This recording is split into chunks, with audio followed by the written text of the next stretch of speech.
आउं फ़कीर मोहम्मद सिंधी। मुंहिंजो जनमु लाड़काणे शहर में थियो ऐं मुंड खां वठी मुंहिंजा जेके वॾड़ा हुया उहे हारी आहिनि, आबादगार आहिनि। ऐं उन खां पोइ वरी जॾहिं शहर में आयासीं त शहर में तालीम जे हवाले सां प्राइमरी तालीम मूं शाह मोहम्मद सिंधी स्कूल मां हासिलु कई। ऐं उन खां पोइ सेकेंडरी तालीम मूं पायलट सेकेंडरी हाई स्कूल लाड़काणे मां हासिलु कई। ऐं मूं इंटर ऐं BA जा इम्तिहान सचल सरमस्त ओरिजिनल कॉलेज लाड़काणे मां ॾिना। ऐं अहिड़ी तरीक़े सां MA सिंधियत में मूं शाह लतीफ़ यूनिवर्सिटी ख़ैरपुर मां कई। ऐं तालीम खां पोइ वरी जेके मसइला थियनि था, माली मसइला, उन जे लाइ इंसानु जुस्तजू करे थो पियो। उन में मुंहिंजो हिकिड़ो पासो हुयो मार्केटिंग जे हवाले सां। मूं मार्केटिंग जे हवाले सां हिकिड़ी कंपनी खे जॉइन कयो ऐं उते मूं पंहिंजो वर्क कयो। ऐं आहिस्ते आहिस्ते वरी अदब जे दुनिया में बि अची वियासीं। ऐं हिकिड़ी जुस्तजू आहे, हिकिड़ी ॻोल्हा आहे। जेकॾहिं ॻोल्हा कंदव त शयूं तव्हांखे मिली वेंदियूं, जेकॾहिं ॻोल्हा न कंदव त ज़ाहिरी ॻाल्हि आहे उहे शयूं तव्हांखे न मिली सघंदियूं। आहे महिनत जो जान। ऐं जेकॾहिं इंसानु महिनत करे थो, जुस्तजू करे थो, ॻोल्हा फ़ोला करे थो पियो त हर शइ जो हल पाण खे मिली थो वञे। ऐं ईअं ई शाइरीअ में पेर पातोसीं। वरी उन खां पोइ रेडियो पाकिस्तान ते आयासीं। उन खां पोइ वरी सहाफ़त में पेर पातोसीं ऐं कालम लिखणु शुरू कयासीं, मज़मून लिखणु शुरू कयासीं। ऐं तकलीफ़ूं इंसान जो ज़िंदगी जो हिसो आहिनि। ऐं तकलीफ़ुनि खां पोइ जेकॾहिं ख़ुशी मिले थी त उहा तमामु सुहिणी आहे, सुठी आहे। ऐं उनखे दुनिया जान ॾिसे बि थो ऐं वाइसे बि थो। ऐं आहे सॼी ॻाल्हि कोशिश जी। जेकॾहिं कोशिश आहे सुठी, कोशिश खां पोइ जेको मूं ॾिठो आहे त मां कोशिश जेका बि कई आहे उहे शयूं मूंखे पाण खे मिलियूं आहिनि। जेकॾहिं कोशिश न आहे त पोइ सुस्ती आहे, काइली आहे, उन खां पोइ कुझु बि हर हासिलु नथो थिए।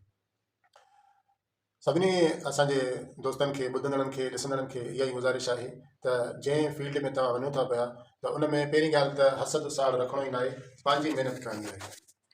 जेकॾहिं तव्हां पंहिंजी महिनत कंदव त तव्हांखे सभु शयूं आसानीअ सां मिली वेंदियूं। जेकॾहिं तव्हां रुॻो साड़ ऐं हसद में हलिया वेंदो त पोइ तव्हांखे त पंहिंजो जेको बि तव्हां प्रोग्राम ठाहिया आहे उहो प्रोग्राम त मिलंदो ई कोन।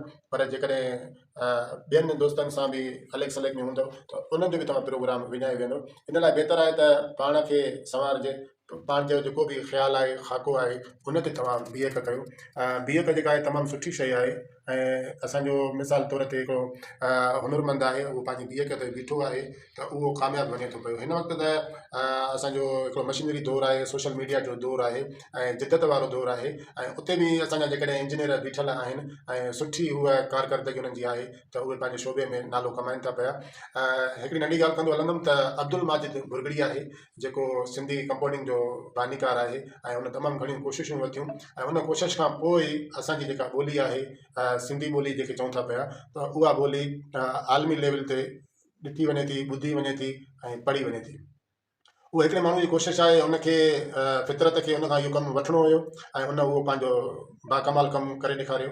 ऐं हिन वक़्तु जेका बि मूं अॻु में बि अर्ज़ु कयो त असां ॿोली इस्तेमालु कयूं था किताबनि में या सोशल मीडिया ते, या असां गूगल खे सर्च कयूं था त उते असांखे पंहिंजी ॿोलीअ में हर शइ मिली थी वञे। पोइ शाह अब्दुल लतीफ़ भिटाई रहमतुल्लाह अलैह खां वठी जेके बि असांजा सिंधी ॿोलीअ में मज़मून, किताब, शाइरी जेको कुझु आहे उहो असांखे आसानीअ सां मिली वञे थो। पर कोशिशि कंहिं कई आहे, हिकिड़े फ़र्द कई आहे। ऐं उन फ़र्द खां पोइ ॻाल्हियूं वधंदियूं वञनि थियूं पियूं। उन खां पोइ वरी जेकॾहिं हिकिड़ो माण्हू कंहिं रस्ते खे खोले थो पियो या रस्तो ॾेखारे थो पियो त उन खां पोइ तमामु घणा माण्हू आहिनि इन मैदान में अचनि था पिया ऐं उहे पंहिंजो मैदान मल्हाए बीठा आहिनि। ऐं उन खां पोइ जेको अमल थियो आहे, हीअ जेका ॿोली पंहिंजी माउ वारी ॻाल्हायूं था पिया, उहा हिन वक़्तु दुनिया लेवल ते ॻाल्हाई वञे थी पई।